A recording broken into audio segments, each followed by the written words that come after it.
drives our cars, buses and planes, powers our electricity, and allows us to cook our food and heat our water.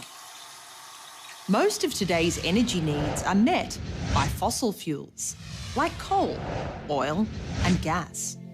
These unique, high-energy fuels are non-renewable resources that took millions of years to form. About 2 billion years ago, marine organisms like algae and microscopic animals and plants died and settled on the ocean floor. Beneath other sediments in the ocean, and in the absence of oxygen, these fossils changed into a substance called kerogen. Under heat and pressure, kerogen gradually changes into oil or gas. The whole process usually takes at least 1 million years.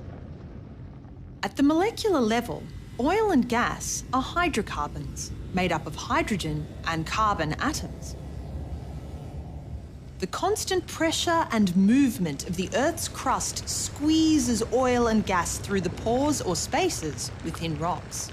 Some oil and gas reaches the Earth's surface and seeps out naturally into land or water. Often it is trapped beneath the surface by impermeable layers or rock structures, like faults and folds. Within the crust, oil or gas deposits build up and form reservoirs. Reservoirs are like vast sponges filled with oil and gas. They can be as large as a city.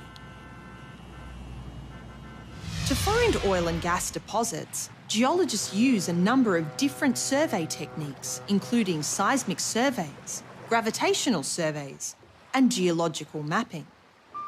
Seismic surveys use reflected sound waves to produce a 3D view of the Earth's interior. New technologies, such as four-dimensional projections and sophisticated graphic renderings of rock structures, are improving the way we find conventional oil and gas deposits.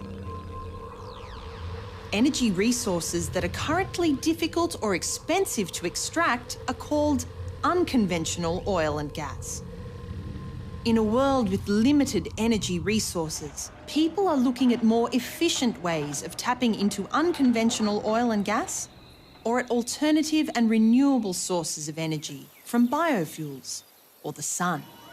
What do you think will be the energy sources of the future?